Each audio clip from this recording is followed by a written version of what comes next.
Let's talk about self blame. So अगर हम एक टॉपिक को सोचें तो बहुत डिफरेंट डिफरेंट एंगल से उस चीज़ को डिफाइन किया जा सकता है।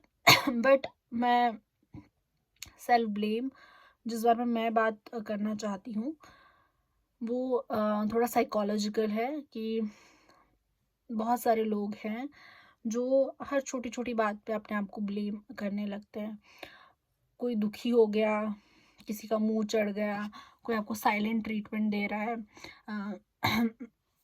इन योर स्टडीज़, आप ऊपर नीचे हो गए,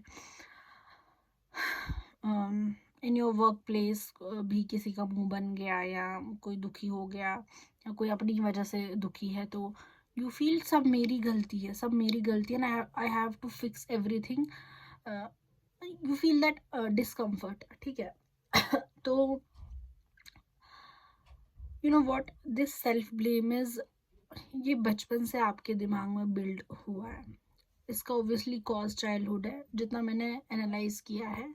अगर आपको बहुत डांट पड़ी हो बचपन में, मोस्ट ऑफ द पेरेंट्स का जो पेरेंटिंग स्टाइल होता है कि जब भी किसी बच्चे से गलती हो जाती है, मतलब दिस इज, ये पेरेंटिंग सिस्टम ऐसा है कि you are not allowed to make mistakes.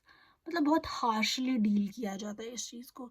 तो फिर वो बच्चा जब बड़ा हो जाता है तो फिर वो सेल्फ ब्लेम में चला जाता है, ठीक है। मतलब मैं रिस्पॉन्सिबल हूँ सब चीज़ों के लिए, कहीं कुछ गलत हो रहा है तो मेरी वजह से हो रहा है।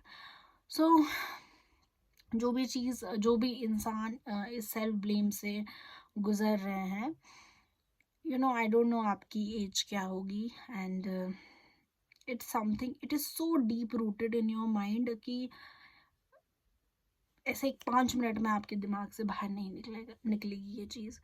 सो किसी भी चीज़ को अगर आपने अ, ज़हनी या नफ्सियाती तौर पे ठीक करना है, इट्स वेरी इंपॉर्टेंट। सबसे पहला स्टेप है इमोशनल अवेयरनेस। इमोशनल अवेयरनेस में you have to write everything. उस इमोशन की हर डिटेल आपने लिखनी है, ठीक है। And you have to make decision कि इस चीज़ को मैंने चेंज करना है। Then you go for repetition. So कोई भी चीज़ आपके दिमाग में तब बैठती है जब आप उसको रिपीट करते जाते हो। किसी बिहेवियर को आप रिपीट करोगे तब वो आपका पैटर्न बनेगा, किसी सोच को आप रिपीट करोगे तब वो आपका माइंड सेट बनेगा। So it is about being conscious कि ये मेरे बचपन से आ रहा है, and it's not truth, right. ये मेरे बचपन से कहीं मेरे दिमाग में अब ये बैठ गया है और अब मुझे इस चीज़ से बाहर निकलना है। सो यू कीप रिपीटिंग कि I am not responsible for everything bad happening around me. किसी के साइलेंट ट्रीटमेंट के लिए मैं रेस्पॉन्सिबल नहीं हूँ। And I know it's very tough, trust me it's very tough, but ठीक है, आपके दिमाग में वो पावर है, you can do it, and only you can save your self. कोई ऐसी फीलिंग जो इनर चाइल्ड से रिलेटेड है या बचपन से रिलेटेड है, आप खुद ही काम करके उस चीज़ से छुटकारा पा सकते हो, ठीक है। थेरेपी आप जाओगे, you will talk and they will give you, आपने ऐसे ऐसे करना है, बट करना खुद है ना। तो उसके लिए फर्म डिसीजन लेना बहुत ज़रूरी है, और अपने दिमाग की पावर को समझना बहुत ज़रूरी है। और